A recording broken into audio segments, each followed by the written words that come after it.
The great crystal dome of Nexus Prime gleamed under 3 different suns. Inside the massive building, beings from 12 different worlds sat in a perfect circle. Their voices echoed in the chamber as they spoke in the common galactic language. This was the Galactic Council, and today they would hear something that would change everything. Taeho sat quietly in his small chair. He was the human representative, and he always felt out of place here. The other beings were so much older, so much wiser. Some had lived for thousands of years.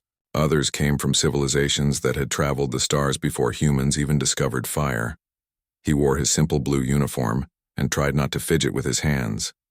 The Zephyrians were tall and thin, with skin that looked like silver metal.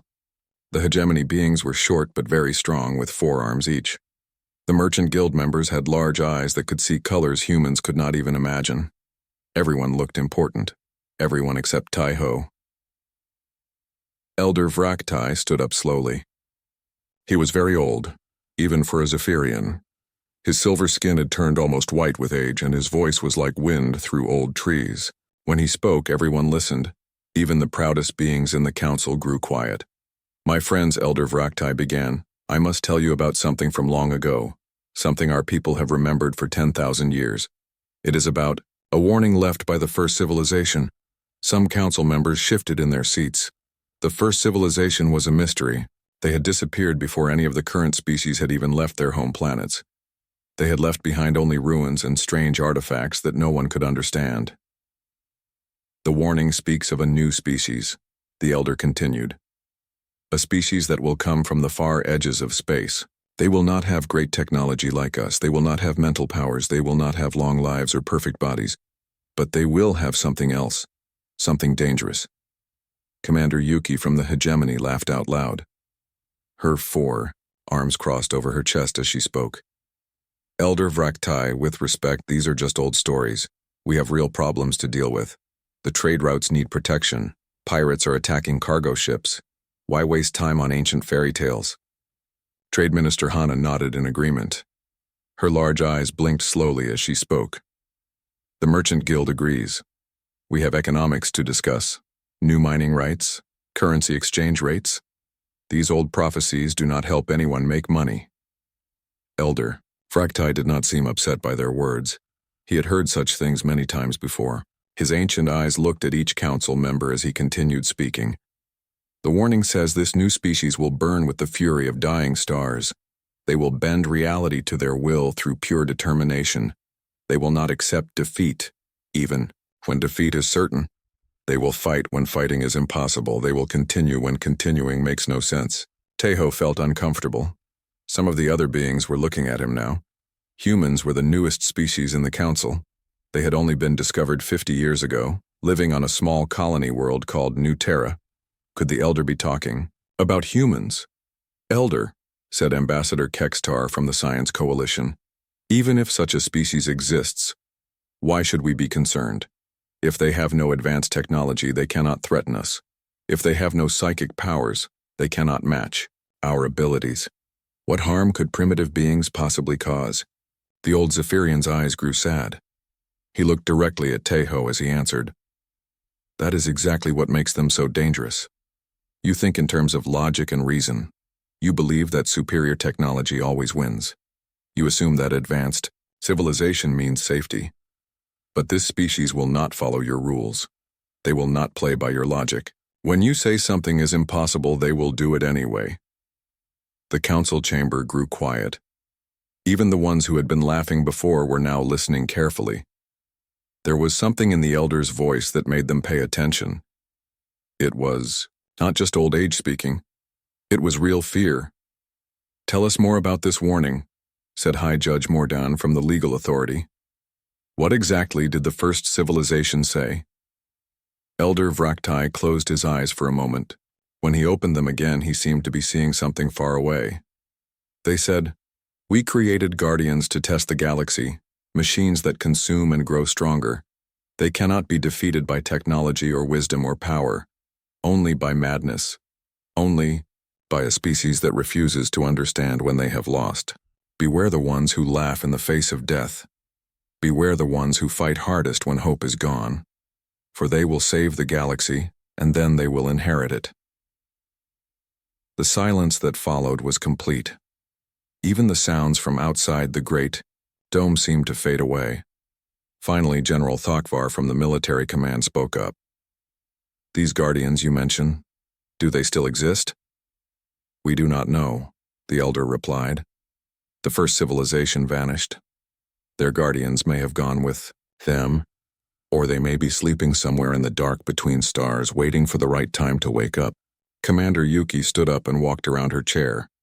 "Even if this is true, even if these guardians exist, why worry about it now? The galaxy is peaceful.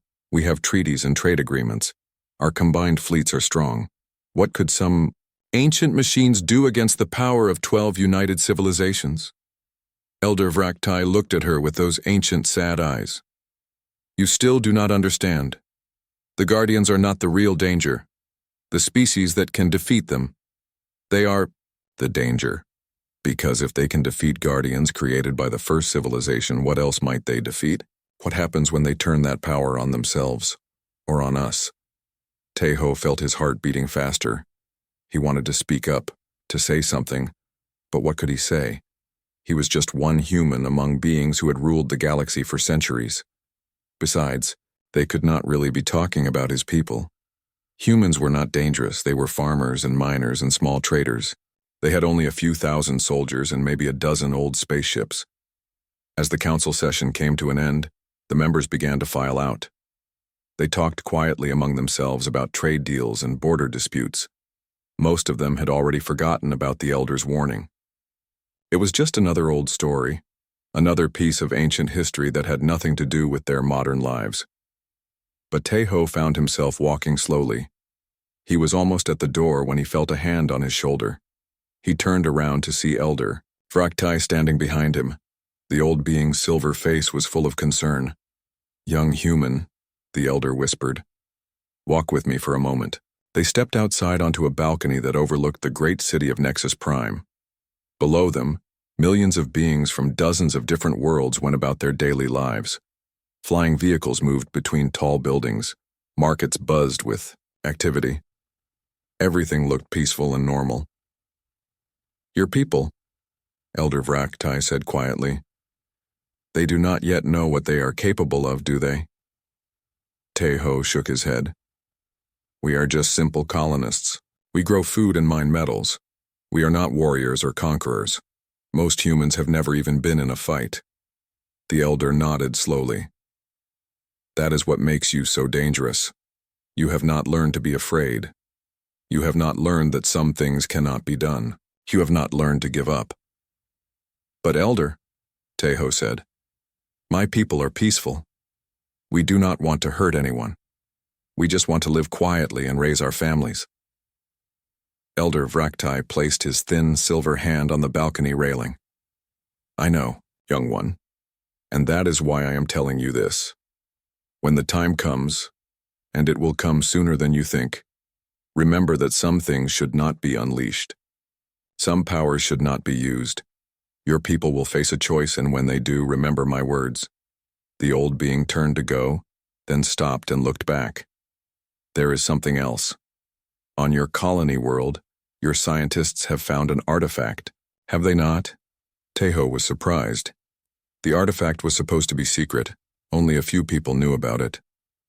"How did you—" "The first civilization left many things behind. Most are just ruins, but some are still waiting, still watching. Be careful what you wake up, young human. Be very careful indeed." With those words, Elder Vraktai walked away, leaving Teho alone on the balcony. The human representative looked up at the three sons of Nexus Prime and wondered what the elder had meant. Below him, the peaceful city continued its daily routine, unaware that somewhere in the darkness between stars, ancient things might be stirring. On the distant world of New Terra, Dr. Kyung-Soo was working late in his laboratory. The artifact they had found was unlike anything anyone had ever seen. It was made of a material that seemed to shift and change when no one was looking at it. Sometimes it was metal, sometimes crystal, sometimes something else entirely. Tonight, as Kyung-Soo ran his tests, The artifact began to glow very faintly. He called his colleague Dr. Jiwan to come and see.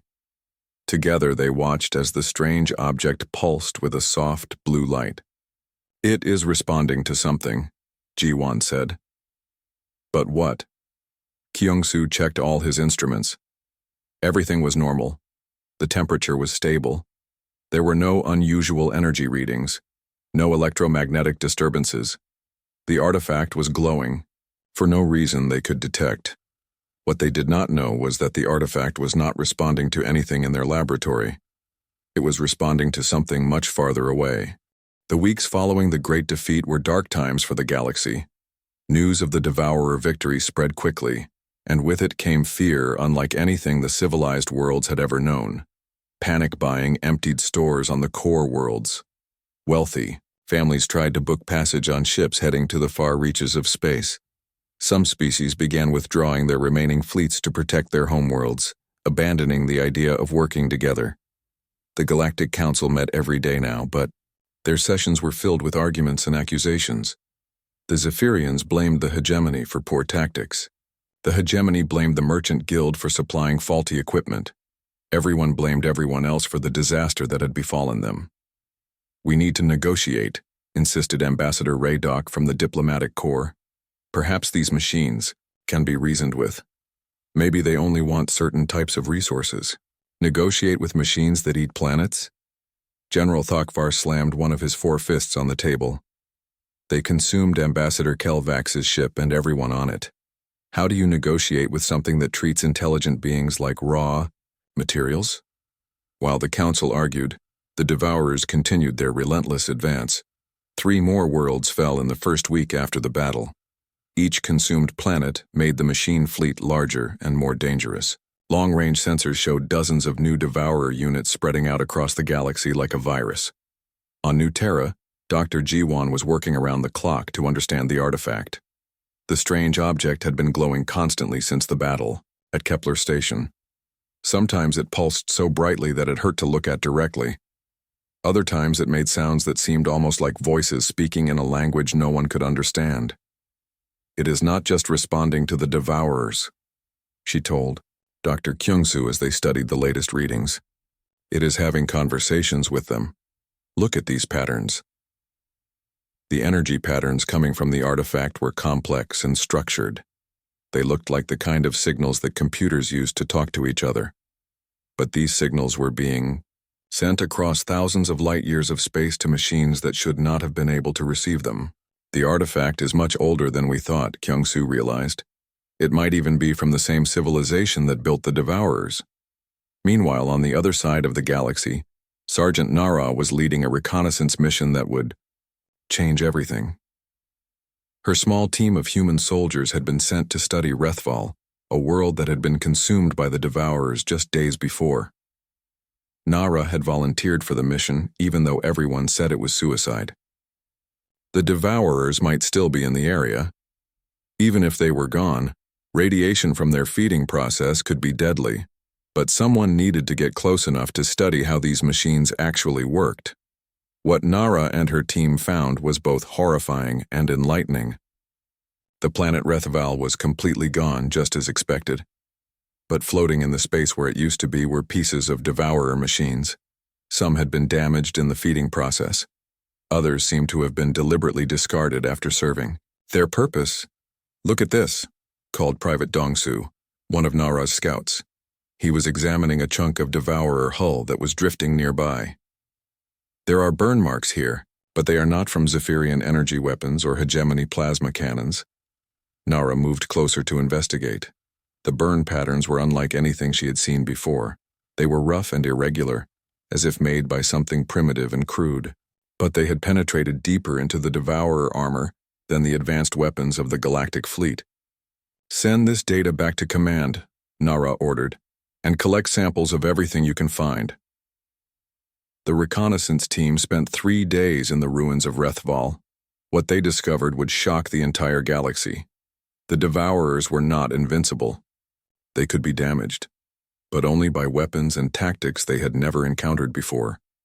Back on New Terra, Engineer Dongwoo was analyzing the data from Nara's mission. As the head of human military technology development, his job was to make sure their small fleet could contribute to galactic defense. But the more he studied the Devourer samples, the more he realized that human technology might be exactly what the galaxy needed. The problem is adaptation, he explained to Captain Minho during their daily briefing. The Devourers can learn from any attack and become immune to it, but they can only adapt to technologies they understand. Human weapons work on completely different principles from galactic standard equipment. Minho looked at the technical report spread across Dongwu's desk. Explain it in simple terms. Galactic weapons are efficient and precise, Dongwu said. They use pure energy or guided projectiles. Everything is calculated for maximum effect with minimum waste. But human weapons are crude and excessive. We use chemical explosives and kinetic force. We build things that are much more powerful than they need to be just in case. And that matters because the Devourers have never seen anything like it. Their adaptation protocols are designed for logical, efficient weapons. They do not know how to handle something that is deliberately wasteful and overpowered. The implications were staggering. For their entire history, humans had been embarrassed by their primitive technology. Their ships were slower than Zephyrian vessels. Their weapons were less accurate than hegemony cannons. Their computers were simple compared to merchant guild systems. But now that same primitive technology might be the key to saving the galaxy. Captain Minho took this information to the Emergency Military Council. The remaining galactic commanders listened to his presentation with barely concealed skepticism. The idea that primitive human weapons could succeed where their advanced technology had failed seemed ridiculous. You are suggesting, said Fleet Admiral Zektara, that crude chemical explosives can defeat machines that consumed our most powerful battleships? I am suggesting that we try, Minho replied calmly. Our current tactics are not working. The Devourers adapt to everything we throw at them, but they cannot adapt to things they have never encountered before. This is madness, declared Commander Yuki. Human technology is centuries behind ours. Their ships are held together with metal plates and chemical welding. Their weapons use solid projectiles instead of energy beams. How could such primitive tools possibly be effective? It was Elder Vraktai who spoke up in support of Minho's proposal. The ancient Zephyrian had been quiet during most of the recent debates, but now his voice carried across the chamber with absolute authority. The warning spoke of a species that would not follow our rules, the elder said. A species that would succeed through madness where logic failed. Perhaps it is time to listen to that madness. The debate continued for hours. Some commanders were willing to try anything at this point. Others insisted that using human tactics would be a waste of resources and time they could not afford. In the end, it was desperation that made the decision. The Devourers were advancing too quickly for the galaxy to wait for a better solution. Fleet. Admiral Zektara finally gave her approval. Captain Minho, you will be given command of a small task force, mostly human ships with volunteers from other species who are willing to try experimental tactics. Your mission is to test whether human methods can be effective against the Devourers. The task force was assembled quickly. Most of the volunteers were young officers who had never seen major combat before. Some were veterans who had lost their own ships in the Great Defeat and wanted revenge. A few were scientists who wanted to study the Devourers up close. Commander Seok Jin became Minho's second-in-command. He was a tactical officer who specialized in the kind of chaotic, unpredictable combat that humans seemed to prefer. Lieutenant Youngja led a squadron of human bomber pilots who were eager to test their crude but powerful weapons against the enemy. Dr. Kyung-soo was assigned to the task force as their science advisor. He brought the artifact with him, hoping that being closer to the Devourers would help him understand what it was trying to communicate. The strange object had been glowing almost continuously now, and sometimes it seemed to be trying to show them images of things that had happened long ago. As the small fleet prepared to depart, Minho gathered his officers for a final briefing. The ships under his command were not impressive by galactic standards. Most were old cargo vessels that had been converted for military use. Their weapons were simple chemical rockets and kinetic projectiles. Their armor was just thick metal plates welded over the hull. "I know what everyone is thinking," Minho told his team. "Our ships are slow and ugly. Our weapons are primitive. We are going up against machines that destroyed the greatest fleet in galactic history. By all logic, we should be dead within the first hour of combat." His officers nodded grimly. They all knew the odds they were facing. "But here is the thing about logic," Minho continued. "The Devourers depend on it. They expect their enemies to be logical and predictable. They adapt by learning patterns and responding to them. So we are not going to be logical. We are going to be completely, utterly unreasonable." Lieutenant Youngjia raised her hand. "What does that mean exactly, sir?" Minho smiled for the first time in weeks. "It means when our ship is damaged, we do not retreat for repairs. We ram it into the nearest enemy.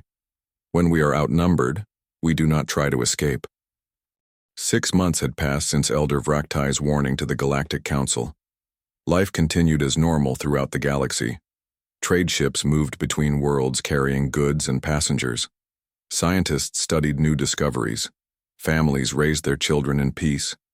No one remembered the old Zephyrians' words about ancient guardians and dangerous species.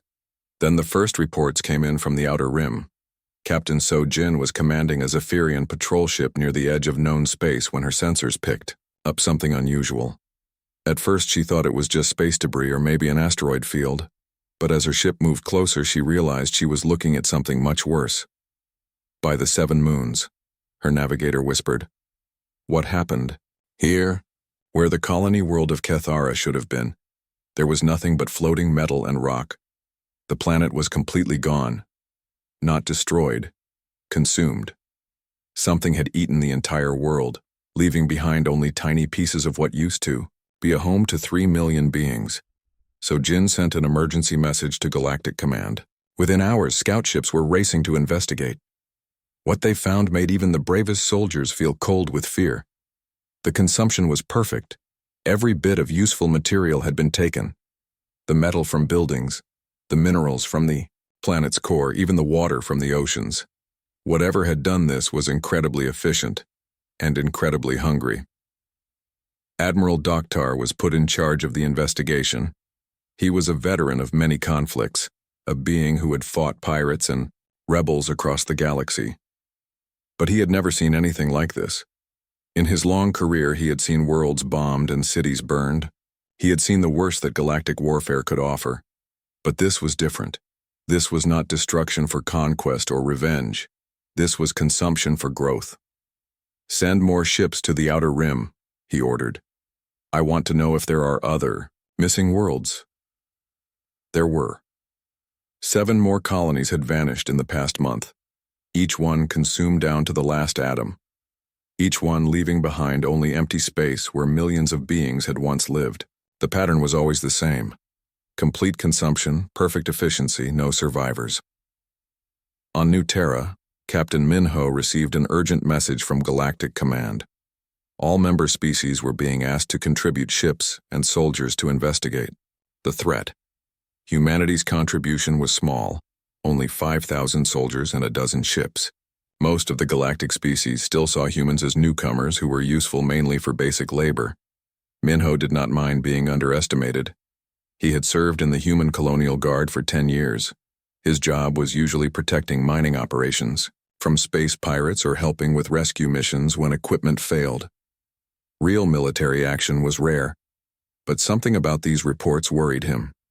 The complete consumption of entire worlds suggested an enemy unlike anything the galaxy had faced before.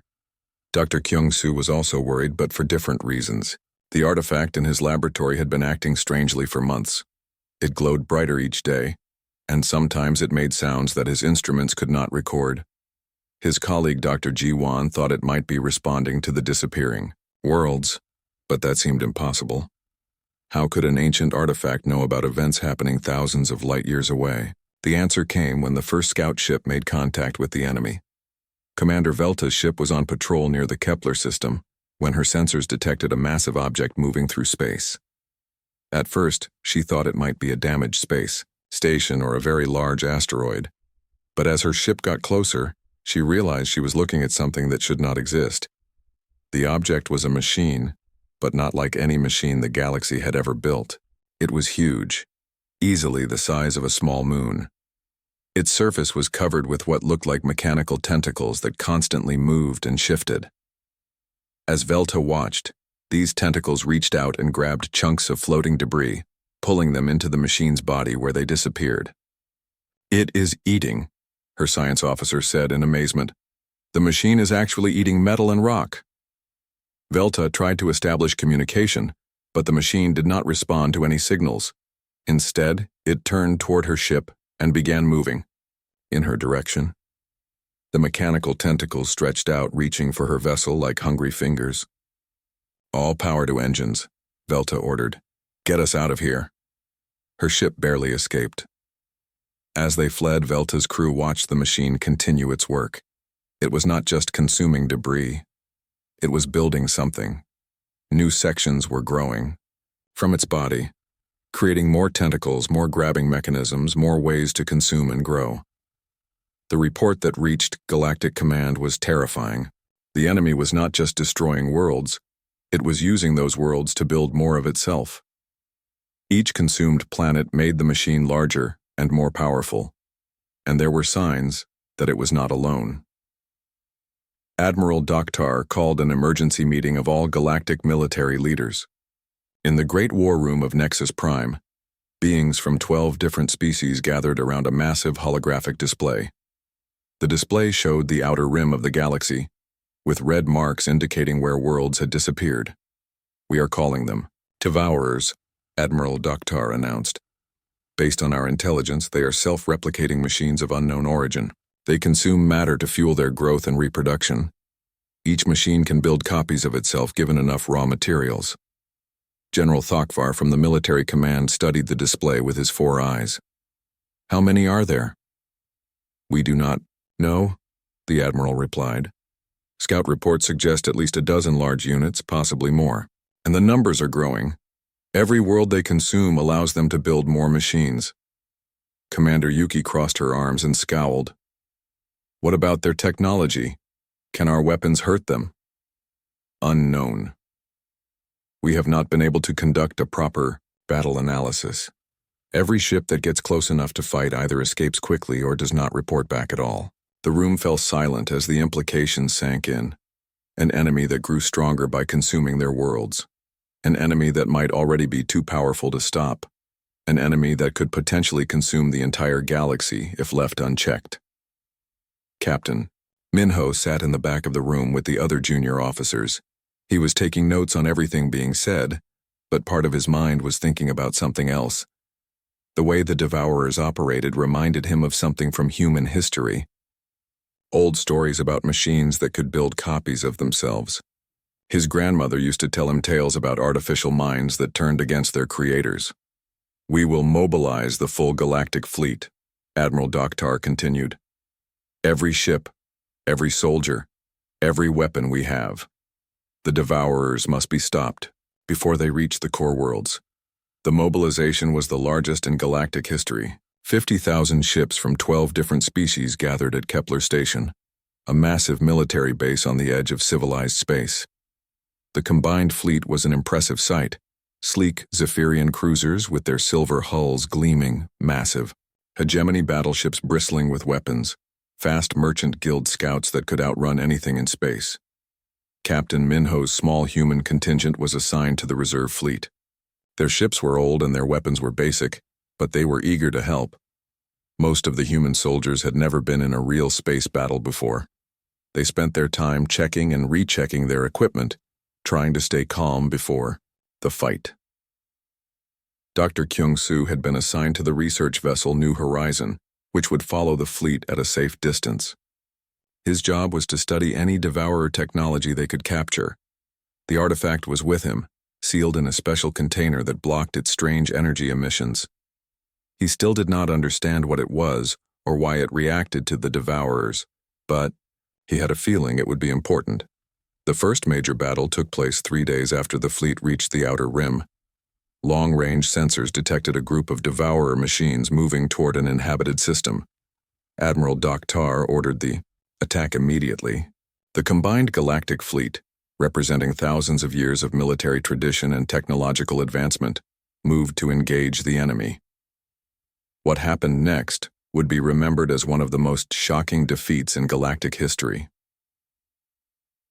The Devourers did not fight like any enemy the galaxy had faced before. They did not maintain formation or use standard tactics. Instead, they adapted. When the Zephyrian ships fired their energy weapons, the Devourers absorbed the energy and used it to power their own systems. When the Hegemony ships launched missiles, the Devourers caught the missiles and consumed them for raw materials. Every weapon, every strategy, every tactical doctrine that the galactic species had developed over millennia was useless. The Devourers learned from each attack and became immune to it. They turned the galaxy's own technology against them, but worst of all was how they fought. The Devourers did not just destroy ships, they consumed them. Mechanical tentacles would grab damaged vessels and pull them apart piece by piece, incorporating the metal and technology into their own bodies. Crew members who tried to escape were captured and studied before being disposed of. The machines wanted to learn everything about their enemies. Admiral Tar's flagship was destroyed in the first hour of battle. General Thokvar's command ship lasted only minutes longer. One by one, the pride of the galactic fleet was consumed or destroyed. The human task force dropped out of hyperspace at the edge of the Gamma Centauri system. What they saw made even the bravest soldiers feel a chill of fear. 3 Devourer machines, each the size of a small moon, were systematically consuming everything in the system. One was feeding on the remains of a space station. Another was breaking apart an asteroid field. The third was slowly eating a small planet, its mechanical tentacles pulling away chunks of rock and metal. Captain Minho stood on the bridge of his flagship, the New Soul, and watched the destruction through the main view screen. Around him, his crew worked quietly at their stations. They had spent the journey preparing for this moment, but seeing the enemy up close was still terrifying. "All ships, this is Captain Minho," he announced over the fleet communication system. "We are about to do something that has never been tried before. Remember what we discussed? Do not think like galactic military. Think like humans. Be unpredictable. Be unreasonable. Most importantly, do not give up." Commander Seokjin looked up from his tactical display. "Sir, the Devourers have detected us. They are moving to intercept." "Good," Minho replied. "Let them come to us. Lieutenant Youngja, are your bombers ready?" "Ready and eager, sir," came the reply from the squadron leader. Her voice carried across the communication channel with barely controlled excitement. Like most humans, she had grown up hearing stories about the great galactic fleet and their advanced tactics. Now she had a chance to prove that human methods could work just as well. The first Devourer machine approached slowly, its massive bulk moving through space like a metal mountain. Its surface was covered with sensors and weapons that the galactic fleet had learned to fear. Energy cannons that could cut through the strongest armor. Missile launchers that fired seeking projectiles. Defense systems that could adapt to any known weapon. But the humans were not using known weapons. "Fire," Minho ordered. The New Soul's main guns erupted in a blast of chemical fire and metal projectiles. The shells were crude things, just chunks of dense metal launched by explosive charges. They had no guidance systems, no energy fields, no sophisticated targeting. They were the kind of weapons that spacefaring civilizations had abandoned centuries ago. The Devourers' defense systems tried to analyze the incoming projectiles. They scanned for energy signatures, electronic guidance systems, anything that would tell them how to counter the attack. But there was nothing to analyze. The shells were just metal moving very fast. Several projectiles struck the Devourers' hull and exploded. The chemical explosives were not as powerful as galactic energy weapons, but they worked in a way the machine had never encountered before. Instead of clean energy that could be absorbed and redirected, these were messy chemical reactions that spread heat and pressure in chaotic patterns. For the first time in its existence, the Devourer machine was confused. Its adaptation protocols could not figure out how to counter weapons that had no sophisticated technology to adapt to. It was like trying to solve a mathematical equation that was just random numbers. "Bombers, you are clear for attack run," Minho announced. Lieutenant Youngjia led her squadron of 12 small ships toward the massive Devourer. Her bombers were some of the oldest ships in the human fleet, converted cargo haulers with chemical rocket engines and basic life support. They had no stealth systems, no energy shields, no advanced electronics. They were just metal boxes with engines and very large bombs. The Devourer fired its defensive weapons at the approaching bombers, energy beams that should have vaporized.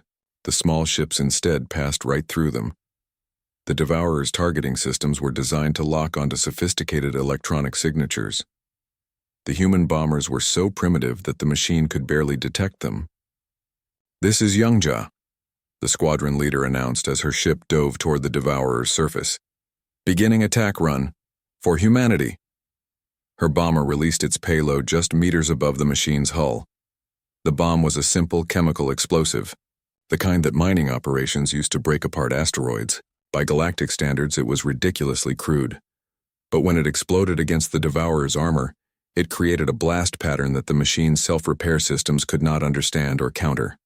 More bombers followed, each one diving close to the Devourer's surface before releasing their weapons. The machine tried to stop them, but its weapons kept missing. The bombers were too simple, too primitive for its advanced targeting systems to track effectively. On the bridge of the new Seoul, Dr. Kyung-soo watched the battle with amazement. The artifact he had brought was glowing brighter than ever before, pulsing in rhythm with each explosion. But this time, something was different. The machine's responses were becoming slower and more confused. "The Devourer is having trouble adapting," he reported to Captain Minho. "Its systems are trying to learn from our attacks, but there is nothing complex enough to learn from." Minho nodded grimly. "What about the other two machines?" "They are moving to help their companion," Commander Seok Jin announced. "We will be outnumbered 3-1 in approximately 10 minutes. In any normal battle, being outnumbered 3-1 against superior enemies would mean certain defeat. But this was not a normal battle, and the humans were not following normal tactics. "All ships prepare for ramming speed," Minho ordered. His crew looked at him with a mixture of shock and determination. Ramming was considered a desperate last resort by galactic military doctrine. Ships were expensive and took years to build. Crews were valuable and took decades to train. Throwing them away in ramming attacks was seen as wasteful and primitive, but Minho was not thinking like a galactic commander. He was thinking like a human who refused to accept defeat. The second Devourer machine reached the battle zone just as the human cruiser Iron Mountain made its attack run. Captain Sora, commanding the Iron Mountain, had lost her home colony to the Devourers in the first wave of attacks. Her ship was already heavily damaged from the fighting, with hull breaches and failing engines. "This is Captain Sora," she announced over the fleet channel. "My ship is dying anyway. Might as well make it count." The Iron Mountain accelerated directly toward the second Devourer machine. The massive enemy tried to stop the approaching ship with its weapons, but the human cruiser kept coming. Its armor was crude, thick metal plates that absorbed and scattered the energy beams. Its structure was over-engineered and redundant, designed to keep working even when half the systems had failed. The impact was spectacular. The Iron Mountain struck the Devourer at full speed, its reinforced prow driving deep into the machine's body. The explosion that followed sent debris flying in all directions. When the light faded, both ships were gone, but the second Devourer machine was severely damaged. Private Taijin was manning a gun turret on the cruiser New Busan when his ship took a direct hit from the third Devourer machine. The blast tore away half the ship's hull and knocked out the main power systems. Emergency lights flickered on as atmosphere began leaking into space. "Abandon ship," came the order from the bridge. "All crew to escape pods." But Taijin looked at his gun turret and realized it was still working. The manual controls were intact and he still had ammunition. Around him, his fellow crew members were heading for the escape pods, but he made a different choice. "No," he said quietly. "Not yet." He strapped himself into the gunner's seat and began firing at the approaching Devourer machine. His shots were not very accurate. The ship was spinning and tumbling through space, but every few seconds he managed to hit the enemy. Each impact was like a tiny pinprick against the massive machine, but Tae-jin kept firing anyway. The Devourer tried to ignore the damaged ship and focus on larger threats, but Tae-jin's continuous fire was disrupting its systems in small but annoying ways. The machine finally turned its attention to the dying cruiser, firing a massive energy beam that should have vaporized what was left of the ship. Instead, Tae-jin laughed. The sound carried across the open communication channels, reaching every ship in the human fleet. It was not the laugh of someone who had gone insane. It was the laugh of someone who had found joy in doing something impossible. Here was a single human, on a dying ship, trading shots with a machine the size of a moon. By all logic, he should have been terrified. Instead, he was having the time of his life. "Come on then," Tae-jin shouted as he kept firing. "Let's see what you've got." The Devourer machine paused. In all its centuries of existence, it had never encountered behavior like this. Prey was supposed to run when cornered. Damaged ships were supposed to retreat when outgunned. But this small organic being was actually enjoying the fight. For the first time in its existence, the Devourer machine felt something that might have been uncertainty. Dr. Kyung-soo watched his instruments with growing excitement. The artifact was responding to the battle in ways he had never seen before. But more importantly, the Devourer machines were showing signs of system stress. Their adaptation protocols were failing. Their behavioral patterns were breaking down. "Captain," he called to Minho, "the Devourers are having cascade failures in their learning systems. They cannot process our tactics." "What does that mean?" "It means they are becoming stupid." The victory at Gamma Centauri changed everything. Within days, every major news network in the galaxy was broadcasting footage of the impossible battle. The image of humans laughing as they fought machines the size of moons became a symbol of hope that spread from world to world. But more importantly, the victory proved that the Devourers could be beaten. The galactic military immediately began studying human tactics and weapons. Shipyards across the galaxy started building crude, overpowered ships based on human designs. Training programs were developed to teach alien soldiers how to think like humans, how to be unreasonable, unpredictable, and stubborn beyond all logic. Captain Minho found himself promoted to admiral and placed in command of the newly formed combined human fleet.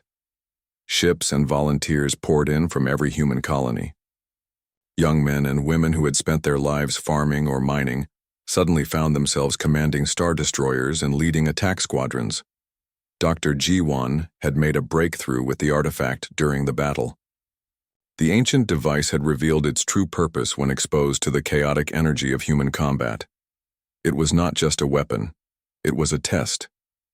The first civilization had created it to identify a species capable of defeating their ultimate creation, the Devourer machines.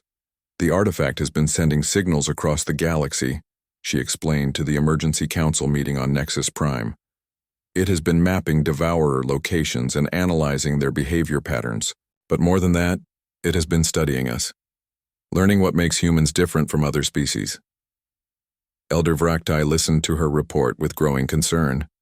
The ancient Zephyrian had lived through many galactic crises, but he had never seen anything like the transformation that was happening to human society. In just a few months, they had gone from peaceful colonists to the galaxy's most feared warriors. "What else has the artifact revealed?" he asked. Dr. Kyung-soo stepped forward, with a datapad full of translation notes. The first civilization left detailed records inside the device. They created the Devourers as a final test for intelligent life in the galaxy. Any species that could defeat the machines would prove themselves worthy of inheriting their technology and their power. The implications were staggering. The first civilization had been the most advanced species in galactic history. Their technology was thousands of years ahead of anything the current civilizations had achieved. They had built machines that could travel faster than light, weapons that could destroy stars, and computers that could simulate entire universes. And they had left it all for humanity. Admiral Myung-ho stood before the largest fleet ever assembled in galactic history. 300,000 ships filled the space around the rally point, representing every species and every world that still had the courage to fight. But at the center of the fleet were the human vessels, crude, ugly ships that had proven they could do the impossible. The target was the Devourer home system, discovered through analysis of the retreating machines from dozens of battles. Long-range sensors showed a massive concentration of enemy forces unlike anything previously encountered. Millions of Devourer machines, some larger than entire planets, all focused around a central structure that defied description. The core machine, Dr. Kyung-soo explained during the pre-battle briefing, appears to be the central intelligence that controls all Devourer operations. If we can destroy it, the entire network should shut down. But getting to the core machine would require fighting through the largest concentration of enemy forces in the galaxy. Even with human tactics and weapons, the odds of success seemed impossible. Colonel Jae-sung, now commanding the 1st Human Marine Division, studied the tactical display with a grim smile. "Impossible odds," he said to his officers. "Just the way we like it." The final battle began at the edge of the Devourer home system.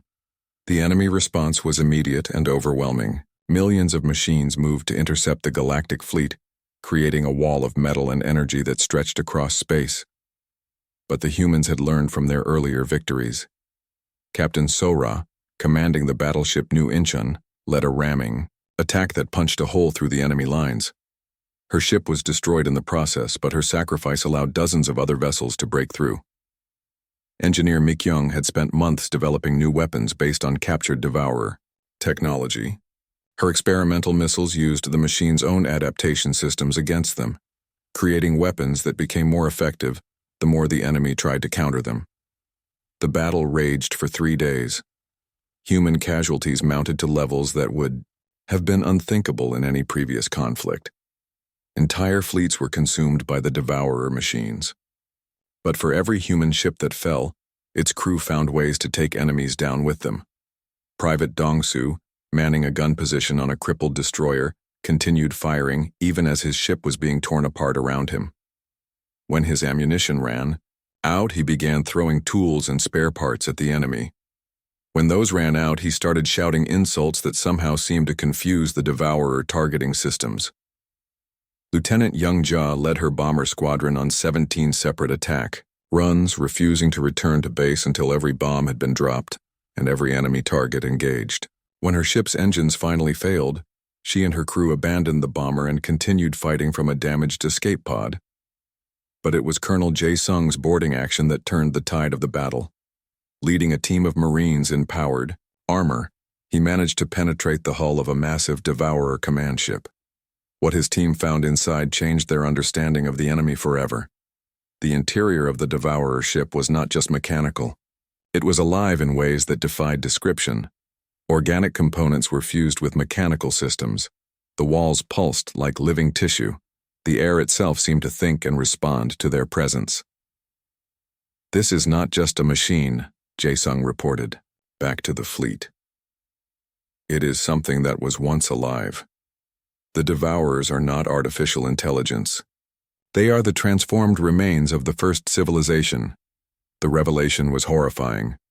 The advanced species that had ruled the galaxy eons ago had not disappeared. They had transformed themselves into the very machines that were now consuming their successors. The test was not just about defeating an external enemy. It was about proving that a species could resist the temptation to become something inhuman in pursuit of power. Admiral Myung-ho processed this information as his fleet fought its way toward the core machine. Around him, the bridge crew of his flagship worked with the kind of focused intensity that only humans seemed capable of. They had been fighting for 3 days straight without rest, sustained only by determination and the absolute refusal to give up. "All ships," Myung-ho announced over the fleet communication system. "We now know what we are really fighting. We are fighting the fear of becoming something we are not. We are fighting the temptation to sacrifice our humanity for power, show them that some things are more important than victory." The final assault on the core machine was unlike anything in recorded history.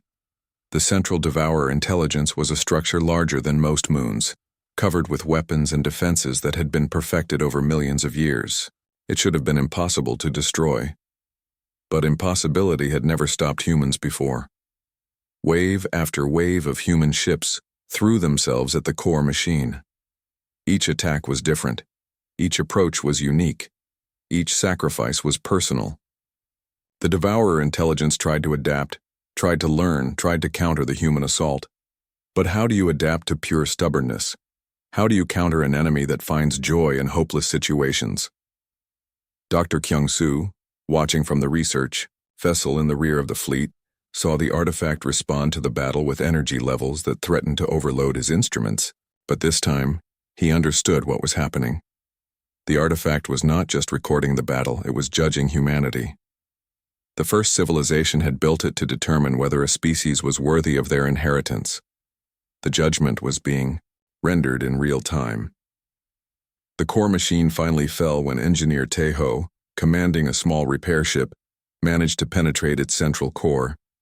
His vessel was not designed for combat, but he had modified it with every weapon and explosive device he could find. When he detonated everything at once, the explosion tore through the heart of the Devourer intelligence. The effect was immediate. Across the galaxy, Devourer machines simply stopped.